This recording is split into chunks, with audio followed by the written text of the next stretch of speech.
Spinning records, got the lights down low. Souldisco, where the groovy people go. Hit play, let the music flow. Old school beats with a modern glow. Hello everybody and a very warm welcome back to the latest episode of Hidden Jewels of Soul and Disco. I do hope you're doing absolutely fantastic. In this week's episode we're featuring the legendary, the one and only, the one of the kind, Clarence Reid.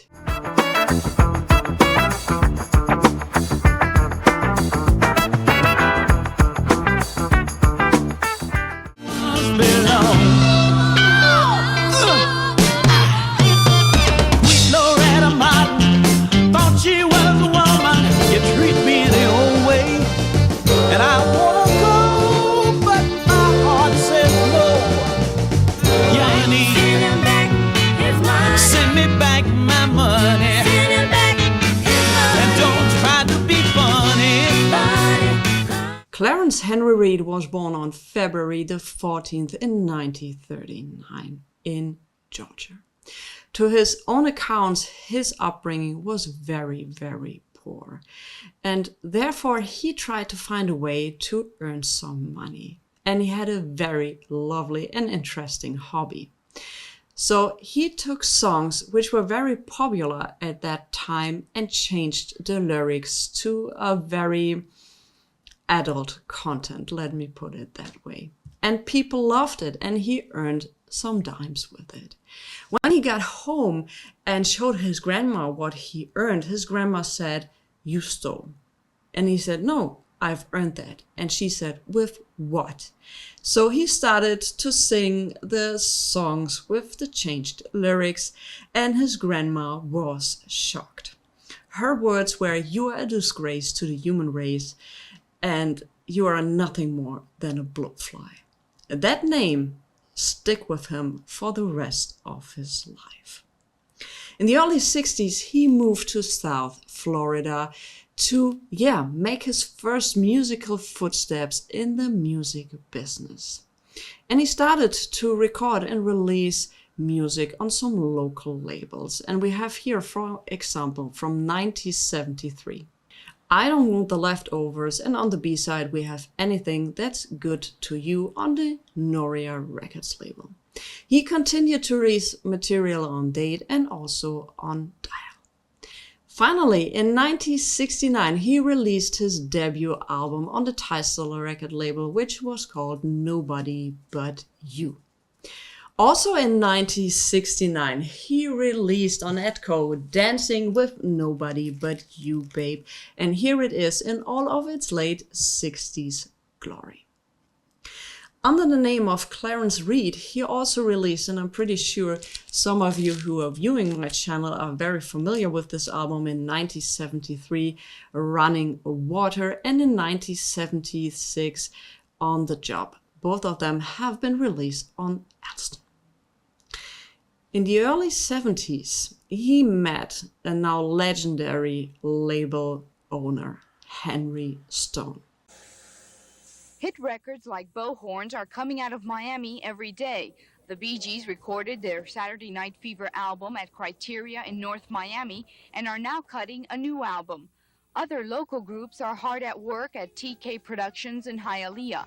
And what is considered America's first disco hit, Rock Your Baby, written and produced by KC and Finch and sung by George McCrae, came out of TK in the summer of 1974. It seems that the Rock Your Baby song really just took disco right, you want to call it the beginning of disco. I would say it was Rock Your Baby, and it became a super dance disco record around the world. It broke disco wide open here in the United States. Disco is profitable. TK Productions grossed over $7 million last year. Henry Stone expects to top the $10 million mark this year, most of it in disco hits. Disco records come out on more than 400 different labels. Big producers like TK and little ones like Wizard in Broward County. Tomorrow night we'll talk with the hottest disco group in America today, the Bee Gees. And they both worked on TK Records. I could say now the rest is history, but well, there's way more to the story. Clarence became the household songwriter and producer for many acts like George McRae, Gwen McRae, Casey and the Sunshine Band, Betty Wright. He wrote Clean Up Woman in 1971, for example, and Timmy Thomas, just to name a few. He was like 7 days a week in the studio and doing music. But Blowfly also was still very much there. It became a second persona to Clarence. So when he was in the studio, he was fooling around with the musicians and the producers and was doing, well, latest songs with his own touch to it. And that led to Henry Stone saying to him, well, why don't you release an album with this? So they made a sub-label which was called Wired World, where Blowfly released his first album in 1973, which was called Wired World of Blowfly. Blowfly will play a big part for the rest of his career. But let's get back to TK Records. I found some news clippings about that period of time, and well, let's see them, and for a more convenient way, they will be read to you. Limelight returning for Clarence Reid. Show up at TK Productions 3 times in as many days, and what you find is 3 versions of Clarence Reid, the irrepressible songwriter, producer, singer, whose work is the backbone of so much of the successful music coming out of the Hialeah studio. Monday, he's all decked out in white, looking fly with platform heels and drawing appreciative whistles from the guys in the warehouse. Tuesday, Reid is almost unrecognizable, attired impeccably in a gold lame mask topped with ping-pong ball-tipped antennae, and disporting in matching briefs worn outside his black tights. Wednesday, he's at ease in a cramped office, growing serious as he talks about the music he's been involved in over his 10 years with Henry Stone's outfit. What's new is Reid's work on a new album for the Alston label and, most promising, the first duo tracks by Reid and his newest discovery, Debbie Castillo. The latter seems likely to put Reid back in the performing limelight in a big way. Though his production work and songwriting cut across several musical lines, Reid has been right in the thick of the disco-driven Miami sound. His name turns up on 4 of the 9 singles from TK now on Billboard's Rhythm and Blues chart. Ask anyone riding the Miami sound wave. The common denominator always comes up Clarence Reid. But from his early thrashings in mid-60s Miami with the ill-fated Del Moros, through work in Nashville with Joe Tex and New York with Atlantic, Reid has found that killer single elusive, though he did score in 1969 with Nobody But You, Babe. While waiting for his own stuff to click, Reid has been honing the work of most TK stablemates and coming up with musical discoveries, the most notable being Betty Wright. And in recent years, Reid's risque alter ego, the Blowfly character in the raunched-up versions of popular songs, has gained a certain notoriety after 6 albums and numerous club dates. Until this week, that was as close to performing prominence as Reid had gotten. Now comes a duet single, Made for Each Other, that could change things quickly. The mix of 18-year-old Castillo's voice, a Karen Carpenter with soul, and Reid's earthy blues style is strong enough to give TK's first white female artist a shot at the charts on her first collaboration, and strong enough to put Blowfly in the shadows for a while. Just to give you a sneak peek of the output Clarence had at TK Records, let's talk about the catalog of Gwen McRae when she was with TK. So we have her debut album from 1974, which was done by Clarence. We also have the reissue, which came out in 1975, which included her million-seller song Rocking Chair, which was also been written by Clarence. Next to that was the album Something So Right, which was also done by Clarence. And next to that, now becoming a really legendary album among soul lovers, is Let's Straighten It Out, which was also, you guessed it right, done by Clarence. During the late 70s, Gwen wanted to have a change. Clarence's work next to Blowfly also became more and more explicit, and she said, I'm not feeling so comfortable with it. So her last album on TK Records, Melody of Life, was done by Betty Wright. And once again, I found a news clipping who describes the working time at TK Records very well. It's a very long news article, therefore, once again, to your convenience, it's been read to you. The great Miami music machine churning out hit singles, TK Productions is making stars of unknowns who once worked in the company's warehouse. But none of the success stories is as unusual as that of a one-time teen idol named Steve Alaimo. Story by John Dorschner. When Steve Alaimo goes to the racetrack, a not infrequent trip, strangers yell at him, "Hey man, where you singing? What happened to you?" Once Alaimo would have tried to explain. Now he just says, "I'm looking for work," and drifts on. "It's stupid, but people want to know what I'm doing," Steve Alaimo said, sitting on the carpet of his furniture-less office. When you used to perform and you don't anymore, people say, "Well, I guess he had it. I could have $1 billion. But if they didn't see me on stage, they'd still say the same thing." Alaimo has nowhere near $1 billion, of course, but he's doing okay working in a warehouse in Hialeah, driving up each morning in his Mercedes. The warehouse is the home of TK Productions, which is rapidly becoming one of the great money-making machines in modern music. And fans are its specialty. Clean Up Woman, Why Can't We Live Together?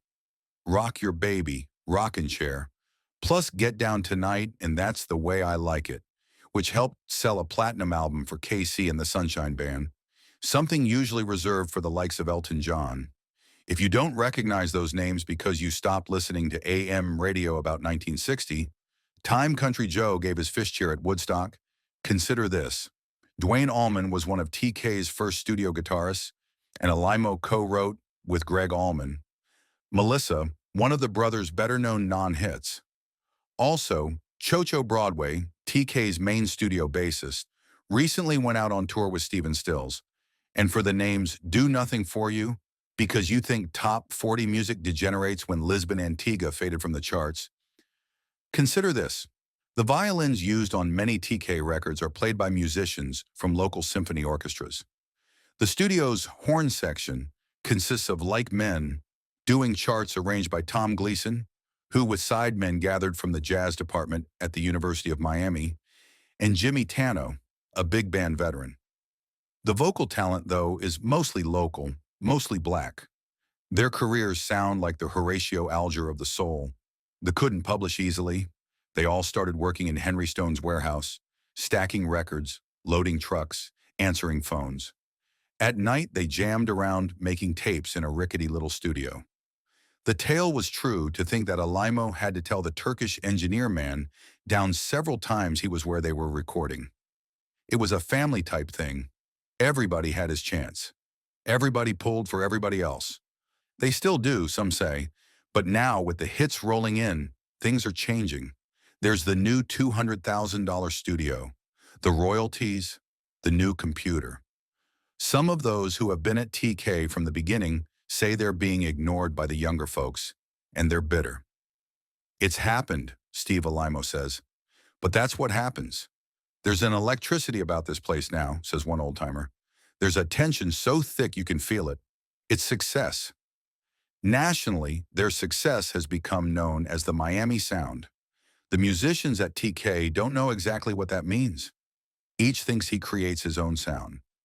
But they agree that TK goes heavy on the beat, on tracks, a light adding of horns and strings, a bit ragged by happy sound. Danceable. But that's getting ahead of the story. Go back to the beginning. Hear a short history of local rock. Listen to the career of Steve Alaimo, who pounds TK into the charts now, not just as its president, but as one thing he never had: record hits. Friends claim that, as a performer, he was always a second-string Paul Anka. He had one good-sized national hit, Every Day I Have to Cry, Some in 1963. But that was it. A top 40 show recently had a quiz. What artist had the most chart records? That means top 100. And the answer was me.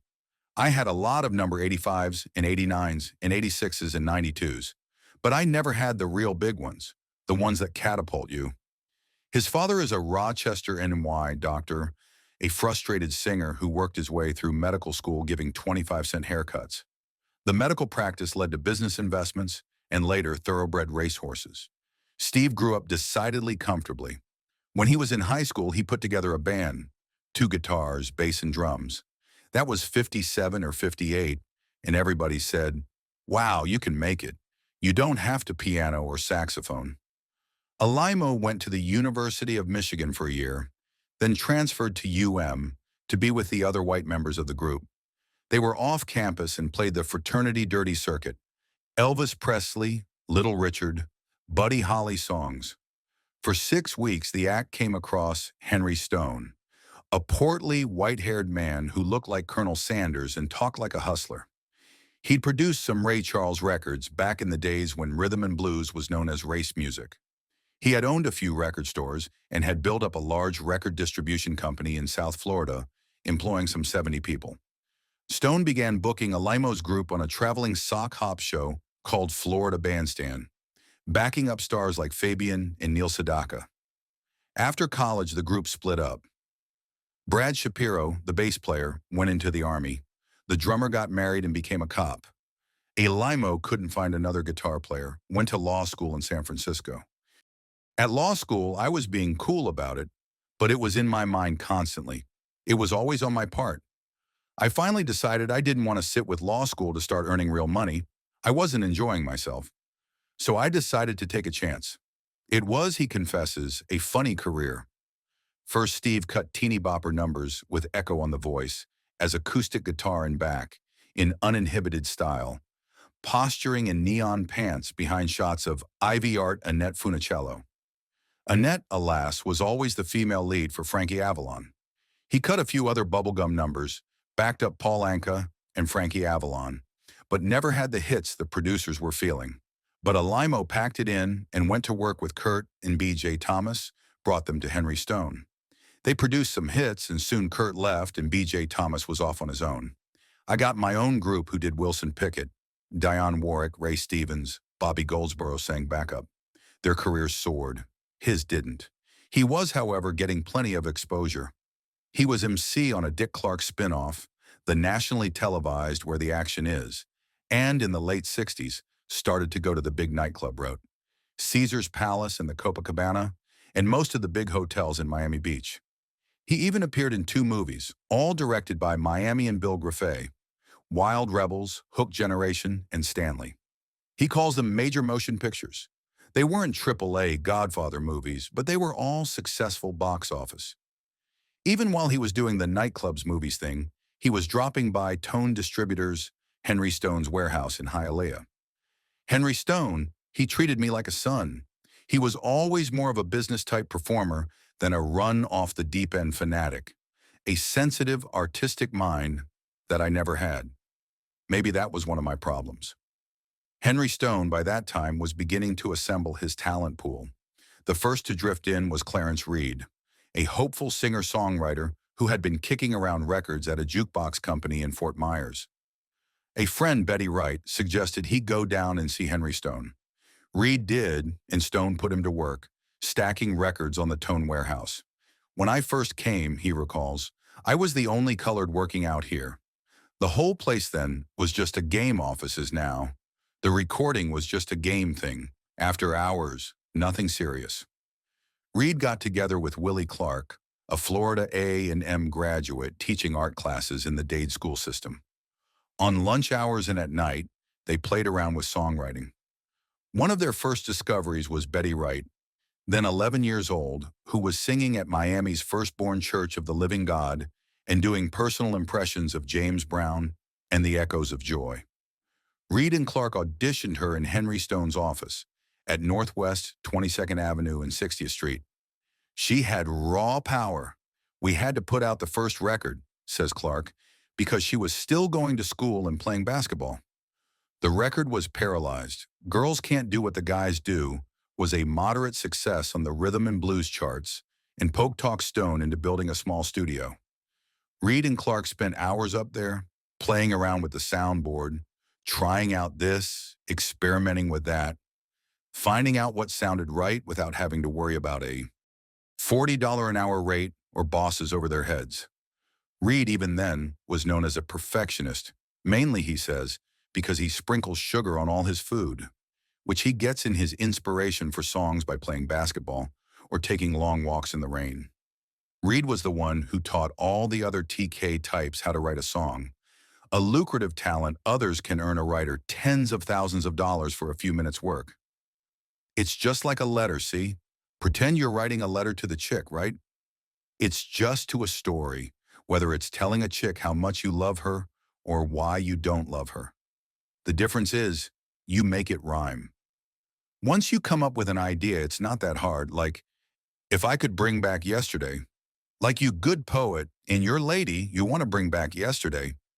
Reid starts singing, I wouldn't do this, blah, blah, blah, blah, da, da, da, da, da, dee, dee, dee, dee, dee, dee, dee. If I could bring back yesterday, then you write about 10 more lines and you've got yourself a song. Sometimes I get in a slump, see, and I can come up with nothing but melodies, explains Reid. No lyrics whatsoever. I think better when I'm walking, or I'll stop my car and play the chords. Or I sit at the piano, make up melodies and hum them on a tape recorder. Or I'm watching television or reading a true story book, and I'll come up with an idea for a song. Early on, the folks at TK learned to tolerate Reid's methods. He sang, I'm doing my thing with the one you got, babe, which considerable abuse is what the trade calls the hook, the musical and verbal switches that call sound mines. In 1972, he gave Betty Wright a song he'd written for himself, Clean Up Woman, and TK Studios had a genuine hit. Others began the search for that magic link to the record world, a crossover onto the pop chart. The Warehouse started to hang around with Little Beaver added the guitar track to Clean Up Woman and began putting out its TK label. It was this machine to be a one-man band on another crossover, Why Can't We Live Together? Alaimo's opening act and club appearances also started recording. One of the group tracks that didn't pan out was Almond Joy. It was like a little studio backhand for us, says Alaimo. We were speculating with them. We made one album nobody would buy. In those days, we were going through the major record companies, selling our tapes to them, and no one believed in Almond Joy. Greg Allman drifted back to his hometown, where he formed the Muscle Shoals, where he did backup work for Aretha Franklin and Wilson Pickett. Alaimo, in between singing engagements, was hanging around too, advising, producing, managing, but not investing on the point of boards. When you think of it as producing, he says, you just have an artist and engineer and songs and you make everything sound okay. But nobody got no money for producing. No one thought of it as being of value. Henry Stone had been dabbling most of his life in record making as a hobby. About 3 years ago, he suddenly began Stone's tone distribution on a national level. The reason was simple. He had learned the record business as a man between the record companies and their regional stores. Then the record manufacturers began consolidating, and the new conglomerates also started reaching out their own distribution, cutting out the middleman. TK Records was really the mother of necessity, says Howard Smiley, TK's marketing man. Says Stone, when I saw the business was going down, I decided I'd better receive my product my full attention, the same distribution it deserved. Stone also was determined once a full-time club act was dwindling. He was tired of travel. Each time was getting smaller. At $3,000 for the Sunshine Band, now at $14,000. 2 or 3 successful records, of course, could not a business make. When we started, we didn't have the cash to really go out and do it. Everybody believed we couldn't. You'd be on the phone talking to them, and they'd laugh at us. That jungle raggedy outfit of yours. But we kept putting hits out one after the other, says Alaimo. Where's the music business today? It's decentralized. It wasn't that we wanted to be outside the mainstream. The mainstream rejected us. The studio was indeed raggedy. It was on the second floor of an office, barely kept warm. Steve recalls, we used to have a sign in there, strictly no admittance to the studio when in session light is on. Violators will get their ass beaten to a pulp. The signs didn't really work, says Alaimo. People don't read signs. and we have people around here who can't read. More than once, recording had to be stopped because people walked into the studios, and even when they didn't, there were problems. We'd have to stop for a thunderstorm or lightning. I used to scream at Howie, sound techs, to turn his recorder player off. I don't think that there was a record put out in the old studio that didn't have one of Howie's records playing in the background of the echo chamber, which was over his office. It was hard. The sound was a bit rough, everyone admitted, but it sold. Funk bump, disco, soul rhythm, and blues, whatever you wanted to call it, sold. Henry Stone wanted a happy, groovin', danceable music, and that's what he got. His main market, then and now, was black stations, where a small record maker still has a chance. The top 40 pop stations have rigid playlists, and a salesman has to prove that a record is already a success before the big-time stations will play it. They want to know that the cut is selling in the record stores, breaking in the discotheques, getting airtime on the small stations. Black stations aren't that structured. If a disc jockey simply likes the way a song sounds, he'll play it. No corporate agreements, no proof required from the Billboard charts. This also saves the small labels money, a charge that swept the black radio industry years ago. One story quoted two unindicted promoters who said they paid Henry Stone $300 to distribute to Miami DJs. Stone denies the charge, and everyone at TK says that if it's not in the grooves, if the song doesn't sound well, no amount of hype can create a hit. If enough black stations pick up on a song, it will make the R&B charts. If the hook is strong, if the lyric doesn't have to be explained in a rap, then maybe it will cross over to the pop charts, and that's where the money is. There's always a little controversy in the black people, says Betty Wright, who doesn't like to see her biggest successes at soul ignore her. And there are a lot of writers at writing for black stations. Black stations, she says, played my clean-up woman and girls can't do what the guys do. Long rendition style, play it until it was almost gold, until 600,000 were sold. Look at a white artist like KC who is cutting pop hits after black stations won't cut it. I let him start with a black station, but no black person can get his start. At WQAM-KC, of course is H.W. Casey, who along with Rick Finch and the Sunshine Band have become TK's hottest sellers. Both Casey and Finch are white, but always like black music more than rock and roll. H.W. Casey grew up listening to soul music in a Pentecostal church. He still considers himself religious. Graduated from Hialeah High, dropped out of Miami-Dade Community College because he couldn't hack the early morning hours. He began working for Recordsville in Hialeah and dropping by Tone distributors on Tuesdays and Thursdays. After a while, he started hanging around, listening, taking notes, talking to artists. If we had a Casey inside, was said of Clarence Reid, which made sense, since a lot of people inside the studio considered him a minor genius. He just disappeared for a moment, was out walking or playing basketball, and was expected back shortly. Eventually, Casey quit his job and started doing part-time work in the warehouse. Betty Wright would sneak him into the studio. Later, she put him in her backup band as keyboard player. When Casey tired of traveling, he became her secretary, answering her calls and booking her hotel rooms. After 3 years, he says, they finally put me on salary.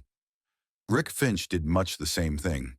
He'd graduated from Carroll City High, was interested in becoming a studio engineer, and after being introduced to Clarence Reid, was given a job in the warehouse.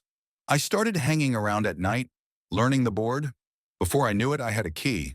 I'd experiment with the board late at night when there wasn't anyone around. Soon Casey was joining him, says Finch. We could learn to play loud or reggae or whatever we wanted to play, adds Casey, without anyone coming up and saying, hey, that's terrible. The work paid off. In 1974, Casey and Finch wrote, produced and played most of the instruments on a single called Rock Your Baby, which had a hypnotic, repetitive beat made by the rhythm machine of an electric organ. The voice track was laid down by George McCrae. The song sold 6 million copies and became Rolling Stone's #1. One single of the year. After that, Casey and Finch formed their own group. Their first album, Do It Good, produced a couple of big hits in Britain and Europe, but little in the United States. Their second album, simply entitled KC in the Sunshine Band, had the single Get Down Tonight. For 6 months, it played in discotheques and the soul stations before it crossed over to the pop charts. After Casey Finch came out with Rock Your Baby, Clarence Reid wrote Rockin' Chair. A test pressing was put out, which is now on ice, but then it was put on Called, and a version put out with a Gwen McCrae vocal track soared the charts. So did Do You Rock Your Baby, and it was a hit, says Clarence Reid. Whatever the public buys, that's what's successful. If a record sounds like cat crap and is still selling 11 million copies, it's a great record. I knew people were going to say, well, this sounds like the same thing. Sounds like Rock Your Baby. Point is, success is the only thing that matters in our business. Christ, I got tired of seeing them. I'd switch the radio station when it came on, but it was a hit record and they loved to hear it. Hell, I ran all the way to the bank with it. Business and funkiness have a way of mixing at TK. Because most of the singers and songwriters started in the warehouse, stacking records going out to retail stores. Most were used to #1 no sales when work returned. TK's talent pool was the most concerned about the dollars and the word. We're adding to the thing we started out, says Casey. Gives us more of a sense of balance. That doesn't mean the atmosphere around TK is as somber as a bank. Musicians are coming and going all day long, finding out what's happening, hanging around, gossiping, as a security guard in uniform and platform shoes listens in. The corporate structure is as vague as the office arrangements. Stone is, indisputably, the boss. Howard Smiley does most of the marketing work, but he's also developing a jazz label. Alaimo is all, at various times, either himself in major or a partner with Stone, as the executive producer on acts and the man whose prime concern is taking care of the artists. Then he says, just call me a vice president. No one knows what the president does, but every company has one. There's still a family atmosphere of sorts. Betty Wright has her own room, with a dressing table, portable television, and a Bible. Casey and Finch have an office with a stereo and shelves filled with award material. A hopeful singer is a PR assistant, assembling handouts. Willie and Barbara, who made a single which had no success, come in occasionally to mail records. They bring their baby along and let him sleep on top of an outgoing box. In the studio, everything is strictly business. The Miami sound, as it has been called, is a carefully produced phenomenon, emphasizing a repetitive bass, drum, hi-hat sound. The rhythm tracks are laid down first. If they work out, the horns, guitars, and vocals are added later. No monsters, says Alaimo, are kings in the studio. We insist. That's why the artists aren't as important as they think they are. Clarence wrote Rockin' Chair and I produced it. But everybody only knows Gwen McCrae because she sang it. She goes out and makes the big money. She becomes the big star. But really, she did nothing. She was just an instrument, just like a trumpet or a guitar. She played a big part, but where is the foundation? One recording session ended in a shootout. Singer Noel Williams, upset the way a session was going, waved a pistol in the studio and shouted, "No one leaves this room till we're done." A few minutes later, Sax Carl, a 35-year-old engineer, left and returned with a .25 caliber pistol. Carl said he saw Williams reaching for his gun. Williams said he didn't. Hialeah police report that Carl then fired 6 shots, wounding Williams in the leg and side. The arrests were It was just an argument, says Alaimo. The two involved were writers together on a song. It was hot. The air conditioning was blown. It wasn't as big a deal as people made it out to be. It was just like two brothers fighting. There were 3 people up there. Everybody else took off, and I was trying to stop it all. If I hadn't been there, it would have been all over for both of them. I didn't sleep for 3 days thinking about what I did. Most arguments around TK are, of course, not nearly as dramatic, but there is a feeling that Alaimo is having to do a tighter juggling act these days, tiptoeing among a growing number of sensitive egos. Growing pains is the way Betty Wright and her manager, Willie Clark, describe it. They were among the first to join TK and are the ones who most sense the change. It's a confused atmosphere now, says Betty. Like we're going from a small, funky, get-down studio to a mass record company. Alaimo treads quietly amid such rumblings. I treat them all the same, whether they have a hit or not. I don't treat KC any differently. I yell at him, scream at him, but I can be nice to him. Treat them the same. Henry's the same way. As long as you treat them the same, you get honesty from them, says Henry Stone. Whether it's jealousy or envy, it's a problem. That's the important thing. That's the most important thing. By seeing Betty Wright get those hits and Clarence, it motivates them to say, hey, this can happen to me. Stone is careful to call TK a young company, a small company. It is nowhere near the size of, say, Columbia or RCA, but it is hoping to become another Motown, which has traditionally dominated the R&B market. TK is hot one black disc jockey, not attached to TK, who makes up record statistics. But Howard Smiley, the marketing man, claims that TK has sold more platinum-selling records in the past year. Last year, or maybe during the last 18 months, we released 40 albums and 20 are in the charts. That's a third of all albums around hit the charts. That's a high percentage. Companies like RCA or Columbia are bragging about this. I still see it on stocks. We do on number. One in the label is fine where they said it didn't hit. The song is in demand. TK is the number. One R&B entry of the year. The charts have more than any other company has had. More than Motown. Of course, a lot of record labels and artists have come and gone. How many people remember Sun Records or Chess or Stax? Who remembers Escarita or Don Boone or Marsha Jackson? Well, perhaps there is one thing that sets TK's realism apart from the certainty of Stax. If it fails, if the hits stop coming and the gold one edifice turns out, at least they can go back to working in the warehouse. There's also a side project by Clarence, which I want to point out, and this was Reid Inc. The album was released in 1977 on Bold, which was also a sub-label by TK Records and distributed by TK Records. This is an absolutely stellar record. I totally adore and love it. It was a studio project, like I said, so there wasn't much marketing, it wasn't sold a lot. So now if you want to have an original copy of this one, the pricing starts at 600 euros. Yes, you've heard that right. But yeah, I totally adore this album. It has a nice disco boogie sound to it, and I'm not even sure that the ladies which are shown up here on the covers are even the singers who appeared on the record, because their names are not mentioned on the cover.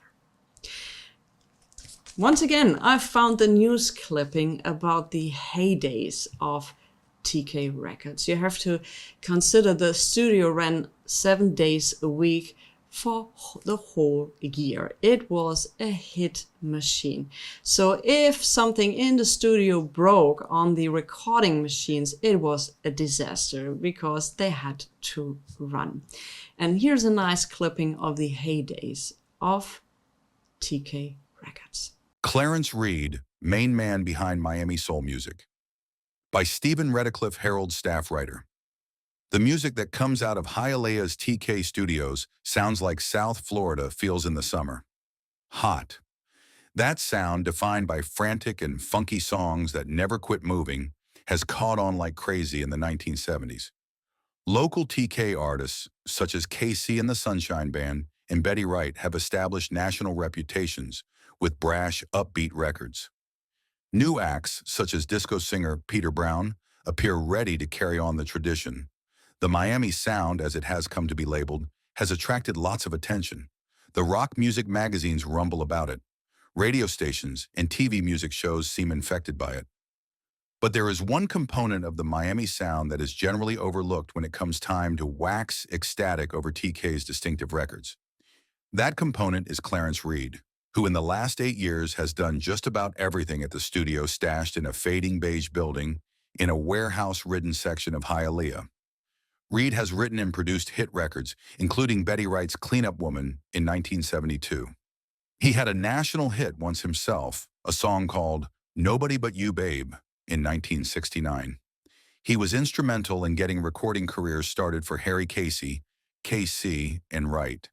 And he created a bizarre alter ego, a bawdy balladeer named Blowfly. that people at the company now blush about. Clarence Reid, 35, is an eccentric, idiosyncratic mainstay of Miami music, and his sometimes crazy, sometimes serious personality seems an apt reflection of the sounds that have come to be identified with South Florida. As he sits in a dimly lighted studio, describing his career, it is apparent that Reid's own ups and downs somehow purify the feelings that give the best TK records their sense of urgency. When Reid was kicking around town in the mid-1960s, so were the origins of the Miami sound. And when he was making it big in writing and producing, so was TK. Reid spent much of his childhood in West Palm Beach, where one of his first jobs was stacking records for a jukebox company. At work, he says, I would make up songs in my head and I would hum them to myself. The boss overheard me and said, I never heard that song before. So I said, that's because there is no song, it was a mess I made up. The boss was sufficiently taken with Reid's talents to recommend a meeting with Henry Stone, now president of TK, who was then in charge of a huge record distributing operation in Miami. Reid called on Stone and got a job working in his warehouse. Musical experience came elsewhere. In the mid-60s, Miami had small record companies that would produce local artists, shoestring operations that came and went as quickly as dance crazes. Reid was then the leader of a local group called the Delmeros. He says he was the only member who actually cared about a career. He would sweep floors at a Northeast 2nd Avenue studio in exchange for recording time. And then I would take out the group and get a band and get some horns and bring them in and cut a record. The Delmeros' sound, Reid says, differed from that of other groups. It was their harmony, he says. It had caused a lot of fights with the guys and because they figured I was out of my mind, but do everything, Reid is TK's main man. I'd make the first tenor sing baritone, the baritone sing second tenor, and the second tenor sing first, and mess around till I got a unique sound. One of their songs, a twist number called Rah Rah the Big Beat Sound, was a local hit, and the Delmeros twisted themselves while performing in neighborhood clubs. A well-known soul singer caught the act, and Reid's solo career was launched. He impressed Joe Bigham, who has had hits with soul songs such as Skinny Legs and All, and Don't Bump Me with No Big Fat Woman, got Reid signed to Nashville-based Bigham Records. A string of singles followed. A Little Noise, nothing big. Undaunted, Reid talked two schoolteacher friends into helping him form a record company. One of them was Willie Clark, today one of TK's most successful producers and a frequent Reid collaborator. The Deep City label was launched, and one of their first finds, a woman singer named Helene Smith, came up with a rhythm and blues success in A Woman Will Do Wrong. The hit didn't hit hard enough, though, and money problems killed the company. And then Big Maybelle came to town, and it was again break time for Reid. Maybelle was a blues singer, a good one, reminiscent of Bessie Smith. She was a big woman with a big, gritty voice who enjoyed a fair amount of success until her death in 1972. When Big Maybelle passed through Miami, Reid wasn't. He was in record-chasing limbo. He had quit his record warehouse job and was doing background vocals with a local group. So Maybelle comes to town. She said, why don't I go to New York with her? I said, no, too cold. What the hell? So she said, I owe you, want any real money, and want to be a big star, look me up. The next day, Maybelle called Reid and said she had purchased plane tickets to New York for him. She said, if you don't like it up here, you can take your butt back to Miami. Reid liked it enough to stay a year and wrote and produced several songs for her. The record company owner decided to keep the credit for himself. Reid didn't like that. Maybelle was the only great thing about going to New York, Reid says now. It was too cold up there. So he came back to Miami, helped convince Henry Stone to distribute his record warehouse, and soon after found himself back on the charts. It was Betty Wright's first single, Girls Can't Do What the Guys Do. Her record became a national bestseller in 1969, and from then on, Reid was hot. His own national hit, Nobody But You, Babe, came in the same year. He says that song still sounds fresh, begins with a heavily thumping bass guitar, quickly overtaken by Reid's voice, high and tight. I see nobody but you, babe. And then again, had a hit as Blowfly under another name, With a bunch chart successes in 1974, like Funky Party, Nobody's But Yours Babe, both caused a stir. His songs, however, have a way of becoming hits for other Miami artists. One song, however, sung by Reid and written by him, has sold more than 2 million copies.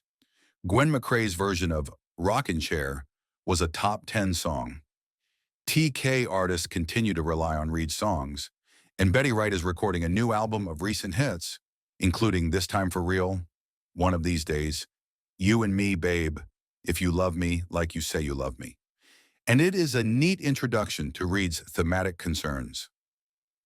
The song is about love, commitment, a reluctance to plunge headlong into a volatile situation. A few lines provide the general idea. Darling, all my lonely nights are through. But there's just one thing I need. I'd like a little time to talk to you. Stop being in a rush to wed. Reid's better compositions deal with love, forcing an odd assortment of musical valentines.